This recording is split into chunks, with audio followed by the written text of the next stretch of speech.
porque senadores adiaram para hoje a votação daquela emenda constitucional que reduz os poderes, pode limitar os poderes dos ministros do Supremo Tribunal Federal. A apreciação da PEC, que limita, possivelmente deve limitar as decisões monocráticas, aquelas decisões individuais dos ministros, vai a plenário e pode ser apreciada em 2 turnos. Sobre isso, a gente conversa agora com o senador Oriovisto Guimarães, que nos atende gentilmente para que a gente possa entender qual que é o clima do Senado para apreciação dessa PEC, que de alguma forma pode restringir, mudar um pouquinho poderes individuais dos ministros do Supremo, né, senador? Bom dia.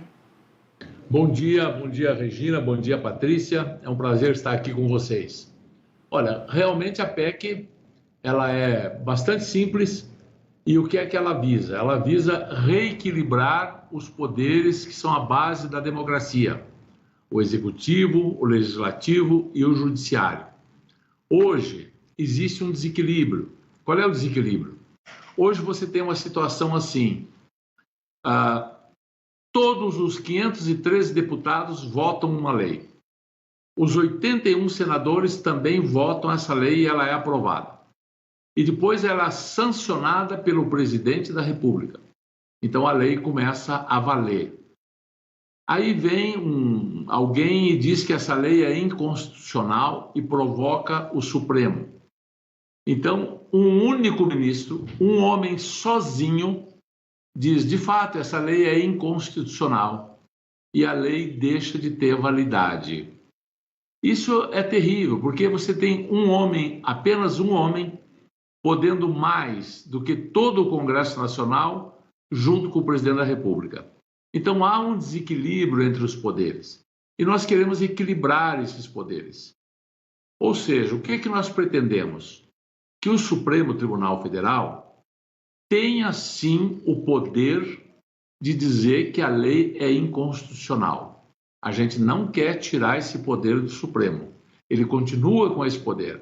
Só que o que a gente está colocando nessa PEC é que esse poder tem que ser exercido pelo colegiado, pelos 11 ministros numa discussão entre eles, e não poderá mais ser exercido por apenas um deles. O que a gente está dizendo é que o Supremo é tão importante, tem um poder tão grande, que não pode ser exercido por apenas um ministro, tem que ser exercido pelos 11, tem que valer a colegialidade, não é? Do jeito que está hoje, o Brasil tem 11 Supremos Tribunais Federais. Cada um decide de um jeito. E isso dá insegurança jurídica. Quem tem 11 Supremo Tribunal, na verdade, não tem nenhum. Não tem nenhum. Você veja quantas decisões do Supremo são tomadas por 6-5. 6 ministros votam numa direção, 5 votam na outra. Quando as decisões são individuais, nós podemos ter decisões absolutamente contrárias sobre o mesmo assunto. Então, isso é um conserto que nós temos que fazer na nossa democracia.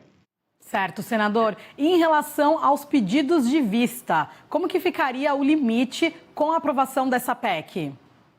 Então, esse é um outro problema. Nós temos muitos pedidos de vistas que se prolongam quase que indefinidamente, dizem até a perder de vista. É verdade que o Supremo, foi com a ministra Rosa Weber, quando ela era presidente, mudou o seu regimento interno e limitou esse pedido de vistas a 90 dias. Isso melhorou bastante, é possível até que haja um entendimento nesse sentido. Mas o que nós estamos propondo na PEC, que é bem anterior a isso, ela vem lá de 2019, era que nós tivéssemos um pedido de vista de 6 meses.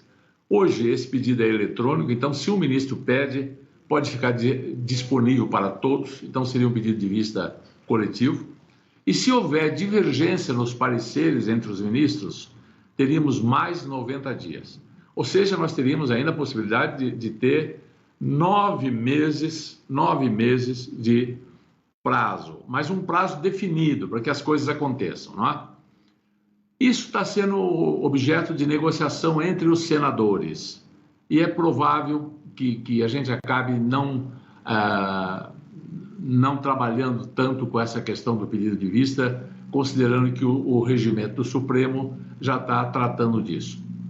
Senador, o próprio presidente atual do Supremo, o ministro Luiz Roberto Barroso, reagiu a essas possíveis mudanças que podem ocorrer no funcionamento da corte, dizendo que tem muita coisa para se resolver no Brasil, que claro que algumas coisas precisam ser mudadas, mas que antes disso outros assuntos precisam entrar na pauta do Senado, da Câmara. Como é que o senhor vê essa reação do ministro Luiz Roberto Barroso? De certa forma, talvez uma aprovação de uma PEC nesse sentido pode gerar um clima talvez mais espinhoso entre os poderes, judiciário, legislativo?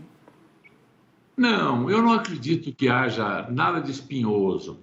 O relacionamento entre o legislativo e o judiciário é harmonioso. Nós temos um bom diálogo. Nosso presidente, senador Rodrigo Pacheco, tem um ótimo diálogo com os ministros do Supremo. E tem muitas questões que só podem ser resolvidas pelo diálogo, pelo bom entendimento. A democracia são 3 poderes independentes, mas que funcionam em harmonia. E da nossa parte, nós vamos sempre buscar a harmonia com outros poderes. Agora, a questão das prioridades dos problemas nacionais, nós podemos ter divergência. O ministro Barroso tem todo o direito de achar, na sua escala de prioridades, que nós deveríamos tratar de outros assuntos antes desse. Mas eu vou te dar um exemplo só.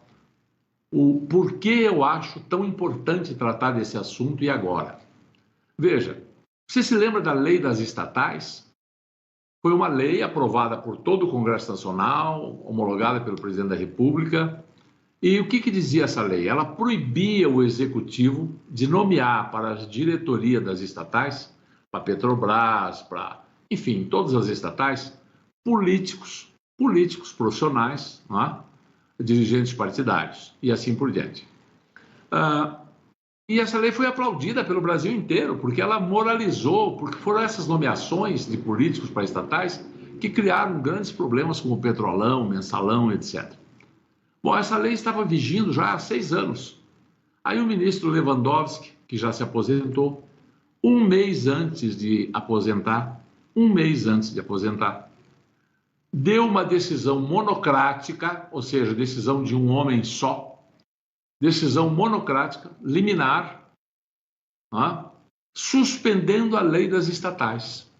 Sabe qual foi a consequência disso? Abriu mais de 500 cargos para o governo federal nomear. E vocês mesmos noticiaram várias nomeações absurdas.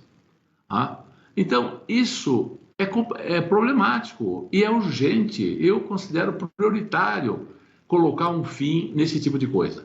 Isso desvaloriza as estatais, isso prejudica a imagem do Supremo Tribunal Federal, isso não é bom para o Brasil.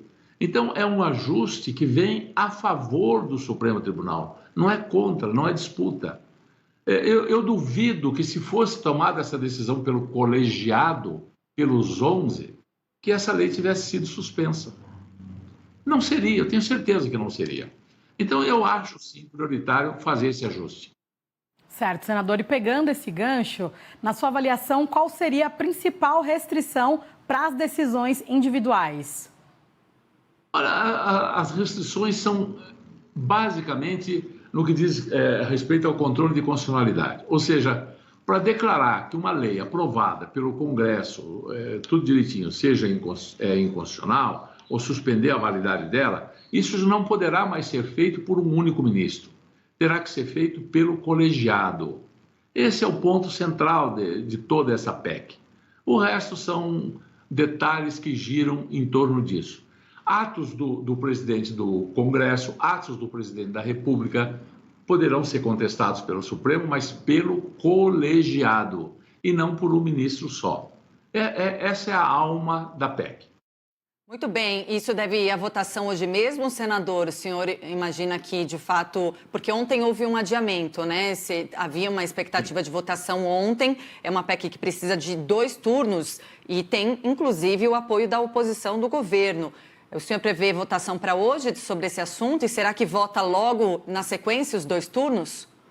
Sim, ontem nós votamos a quebra do interstício e foi aprovado por 48 votos favoráveis e 20 contrários. Então, hoje deverá haver a votação, sendo aprovada na primeira votação, não haverá aquela espera de 3 sessões, já de imediato será votado pela segunda vez e, se aprovado, irá para a Câmara dos Deputados. Certo, senador. E sendo aprovada, já começaria a valer ainda este ano? Essa é a expectativa? Não, aprovada no Senado, ela ainda precisa ser aprovada pela Câmara dos Deputados. Só depois de aprovada na Câmara dos Deputados, ela será promulgada e passará a valer. Antes disso, não vale. Sim, mas eu digo, depois desses 2 turnos de aprovação, tendo aprovação nos 2 turnos, a expectativa é que comece a valer ainda este ano ou para o ano que vem? Não, como eu te disse, aprovada os 2 turnos, são 2 turnos aqui no Senado. Entendi. Aprovado no Senado em 2 turnos, ela vai para a Câmara dos Deputados. Muito dificilmente a Câmara dos Deputados votará isso esse ano ainda. Com certeza vai votar o ano que vem. Quando for aprovada, passará a valer. Tá bom, senadora. Perfeito. Acompanhar, então, provavelmente o que deve acontecer, a definição das casas, para, se houver uma mudança, valendo para o ano que vem. Senador, muitíssimo obrigada pela sua participação e a explicação aqui e toda a atenção